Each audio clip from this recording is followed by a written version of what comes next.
Capítulo 17 do Evangelho segundo o Espiritismo. Sede perfeitos, caracteres da perfeição, o homem de bem. Caracteres da perfeição. Amai os vossos inimigos, fazei o bem aos que vos odeiam, e orai pelo que vos perseguem e caluniam. Amai os vossos inimigos, fazei o bem aos que vos odeiam, e orai pelo que vos perseguem e caluniam. Porque, se somente amardes os que vos amam, que recompensa tereis disso? Não fazem assim também os publicanos? Se unicamente saudardes os vossos irmãos, que fazeis com isso mais do que os outros? Não fazem o mesmo os pagãos? Sede, pois, vós outros perfeitos, como perfeito é o vosso Pai Celestial. Mateus 5, 44, 46 a 48. Item 2. Pois que Deus possui a perfeição infinita em todas as coisas. Esta proposição, sede perfeitos, como perfeito é o vosso Pai Celestial, tomada ao pé da letra, pressuporia a possibilidade de atingir-se a perfeição absoluta. Se a criatura fosse dado ser tão perfeita quanto o Criador, tornar-se-ia ela igual a este, o que é inadmissível. Os homens a quem Jesus falava não compreenderiam essa mudança, pelo que ele se limitou a lhes apresentar um modelo e a dizer-lhes que se esforçassem pelo alcançar. Aquelas palavras, portanto, devem entender-se no sentido da perfeição relativa, a de que a humanidade é suscetível e que mais a aproxima da divindade. Em que consiste essa perfeição? Jesus o diz: em amarmos os nossos inimigos, em fazermos o bem aos que nos odeiam, em orarmos pelos que nos perseguem. Mostra ele, desse modo, que a essência da perfeição é a caridade na sua mais ampla acepção, porque implica a prática de todas as outras virtudes. Com efeito, se observam os resultados de todos os vícios e mesmo dos simples defeitos, reconhecer-se-á nenhum haver que não altere mais ou menos o sentimento da caridade. Porque todos têm seu princípio no egoísmo e no orgulho, que lhes são a negação. E isso porque tudo o que sobreexcita o sentimento da personalidade destrói, ou pelo menos enfraquece, os elementos da verdadeira caridade, que são a benevolência, a indulgência, a abnegação e o devotamento. Não podendo o amor do próximo, levado até o amor dos inimigos, aliar-se a nenhum defeito contrário à caridade. Aquele amor é sempre, portanto, indício de maior ou menor superioridade moral, donde decorre que o grau da perfeição está na razão direta da sua extensão. Foi por isso que Jesus, depois de haver dado a seus discípulos as regras da caridade, no que tem de mais sublime, lhes disse: sede perfeitos, como perfeito é o vosso Pai Celestial. Capítulo 17. O homem de bem. O verdadeiro homem de bem é o que cumpre a lei de justiça, de amor e de caridade, na sua maior pureza. Se ele interroga a consciência sobre seus próprios atos, a si mesmo perguntará se violou essa lei, se não praticou o mal, se fez todo o bem que podia, se desprezou voluntariamente alguma ocasião de ser útil, se ninguém tem qualquer coisa de queixa dele, enfim, se fez a outrem tudo o que desejara lhe fizessem. Deposita fé em Deus, na sua bondade, na sua justiça e na sua sabedoria. Sabe que sem a sua permissão nada acontece e se lhe submete à vontade em todas as coisas. Tem fé no futuro, razão porque coloca os bens espirituais acima dos bens temporais. Sabe que todas as vicissitudes da vida, todas as dores, todas as decepções são provas ou expiações e as aceita sem murmurar. Possuído do sentimento de caridade e de amor ao próximo, faz o bem pelo bem, sem esperar paga alguma. Retribui o mal com o bem. Toma a defesa do fraco contra o forte e sacrifica sempre seus interesses à justiça. Encontra satisfação nos benefícios que espalha, nos serviços que presta, no fazer ditosos os outros, nas lágrimas que enxuga, nas consolações que prodigaliza aos aflitos. Seu primeiro impulso é para pensar nos outros, antes de pensar em si. É para cuidar dos interesses dos outros, antes do seu próprio interesse. O egoísta, ao contrário, calcula os proventos e as perdas decorrentes de toda ação generosa. O homem de bem é bom, humano e benevolente para com todos, sem distinção de raças nem de crenças, porque em todos os homens vê irmãos seus. Respeita nos outros todas as convicções sinceras e não lança anátema aos que como ele não pensam. Em todas as circunstâncias, toma por guia a caridade, tendo como certo que aquele que prejudica outrem com palavras malévolas, que fere com o seu orgulho e o seu desprezo a suscetibilidade de alguém, que não recua à ideia de causar um sofrimento, uma contrariedade, ainda que ligeira, quando a pode evitar, falta o dever de amar ao próximo e não merece a clemência do Senhor.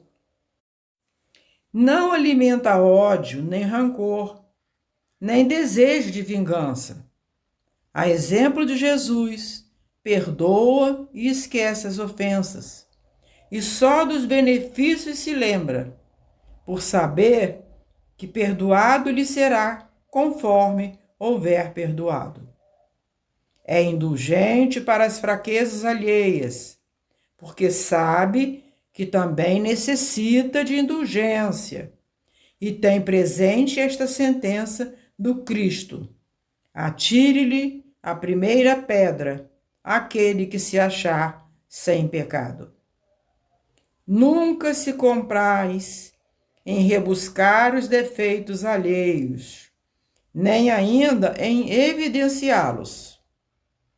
Se a isso se vê obrigado, procura sempre o bem que possa atenuar o mal. Estuda suas próprias imperfeições e trabalha incessantemente em combatê-las. todos os esforços emprega para poder dizer, no dia seguinte, que alguma coisa traz em si de melhor do que na véspera. Vou repetir. Estuda suas próprias imperfeições e trabalha incessantemente em combatê-las. Todos os esforços emprega para poder dizer, no dia seguinte, que alguma coisa traz em si de melhor do que na véspera. Não procura dar valor ao seu espírito, nem aos seus talentos, às expensas de outrem.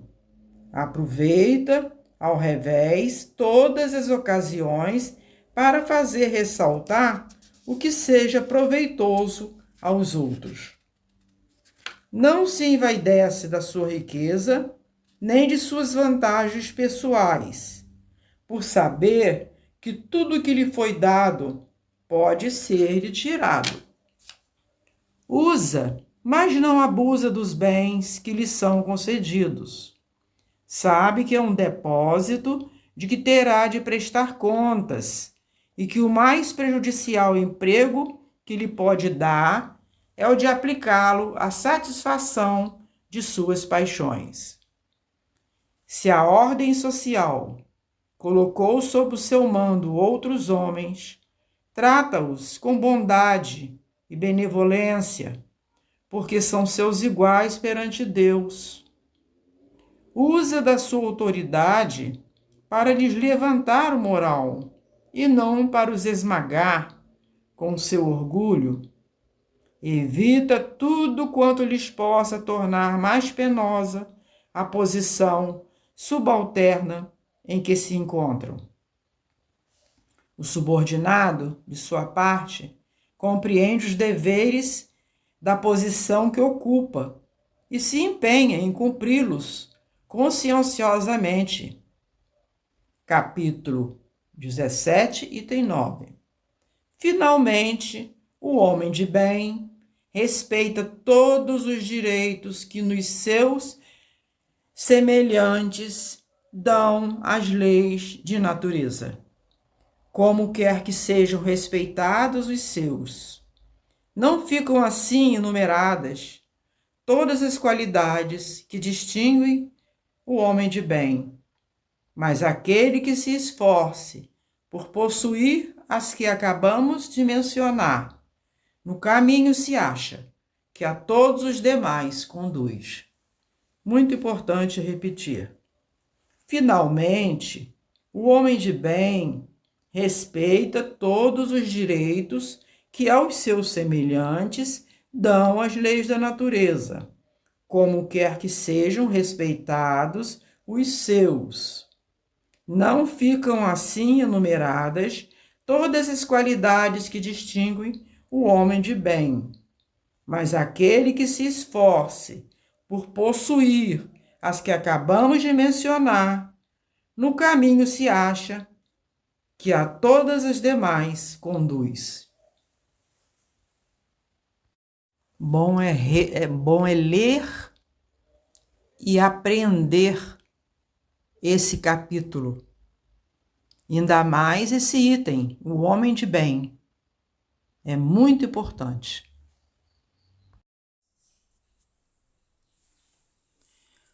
Os bons espíritas. Item 4. Bem compreendido, mas sobretudo bem sentido. O espiritismo leva aos resultados acima expostos, que caracterizam o verdadeiro espírita, como cristão verdadeiro, pois que o mesmo é que outro. O espiritismo não institui nenhuma nova moral, apenas facilita aos homens a inteligência e a prática da do Cristo, facultando fé inabalável e esclarecida aos que duvidam ou vacilam.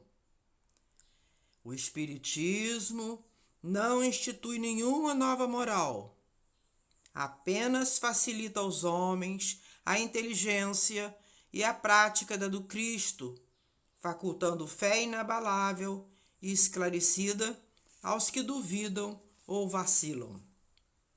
Muitos, entretanto, dos que acreditam nos fatos das manifestações não lhes apreendem as consequências nem o alcance moral, ou, se os aprendem,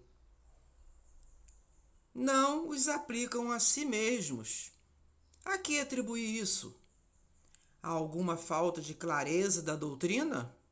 Não, pois que ela não contém alegorias nem figuras que possam dar lugar a falsas interpretações.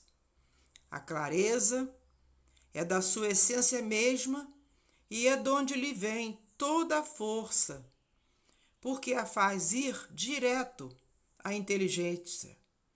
Nada tem de misteriosa, e seus iniciados não se acham de posse de qualquer segredo oculto ao vulgo. Vale a pena repetir. Muitos, entretanto, dos que acreditam nos fatos das manifestações, não lhes apreendem as consequências, mas o alcance moral, ou, se os apreendem, não os aplicam a si mesmos. A que atribui isso? A alguma falta de clareza da doutrina? Não, pois que ela não contém alegorias, nem figuras que possam dar lugar a falsas interpretações. A clareza é da sua essência mesma e é donde lhe vem toda a força, porque a faz ir direito à inteligência. Nada tem de misteriosa, e seus iniciados não se acham de posse de qualquer segredo oculto ao vulgo. Será então necessária, para compreendê-la, uma inteligência fora do comum? Não, tanto que há homens de notória capacidade que não a compreendem, ao passo que inteligências vulgares, moços mesmo, apenas saídos da adolescência, lhes apreendem com admirável precisão os mais delicados matizes. Provém isso de que a parte, por assim dizer, material da ciência, somente requer olhos que observem, enquanto a parte essencial exige um certo grau de sensibilidade, a que se pode chamar maturidade do senso moral. Maturidade que independe da idade e do grau de instrução, porque é peculiar ao desenvolvimento em sentido especial do espírito encarnado. Alguns, ainda muitos tenazes, são os laços da matéria, para permitirem que o espírito se desprenda das coisas da terra. A névoa que os envolve tira-lhes a visão do infinito, donde resulta não romperem facilmente com os seus pendores, nem com seus hábitos, não percebendo haja qualquer coisa melhor do que aquilo de que são dotados. Têm a crença nos espíritos como um simples fato, mas que nada ou bem pouco lhes modifica as tendências instintivas. Numa palavra, não divisam mais do que um raio de luz, insuficiente a guiá-los e a lhes facultar uma vigorosa aspiração, capaz de lhes sobrepujar as inclinações. Atém-se mais aos fenômenos do que à moral, que se lhes afigura sediça e monótona. Pedem aos espíritos que incessantemente os iniciem novos mistérios, sem procurar saber se já se tornaram dignos de penetrar os arcanos do Criador. Esses são os espíritos imperfeitos, alguns dos quais ficam a meio caminho ou se afastam de seus irmãos em crença, porque recuam ante a obrigação de se reformarem, ou então guarda as suas simpatias para os que lhe compartilham das fraquezas ou das prevenções. Contudo, a aceitação do princípio da doutrina é um primeiro passo que lhes tornará mais fácil o segundo, noutra existência. Aquele que pode ser, com razão, qualificado de espírita verdadeiro e sincero, se acha em grau superior de adiantamento moral. O espírito, que nele domina de modo mais completo a matéria, dá-lhe uma percepção mais clara do futuro. Os princípios da doutrina lhe fazem vibrar fibras que nos outros se conservam inertes. Em suma, é tocado no coração pelo que inabalável se lhe torna a fé. É qual músico, que alguns acordes bastam para comover, ao passo que outro apenas ouvições. Reconhecer-se o verdadeiro espírita pela sua transformação moral e pelos esforços que emprega para domar suas inclinações más. Enquanto um se contenta com seu horizonte limitado, outro, que apreende alguma coisa de melhor, se esforça por desligar-se dele e sempre o consegue, se tem firme a vontade. E sempre consegue, se tem firme a vontade.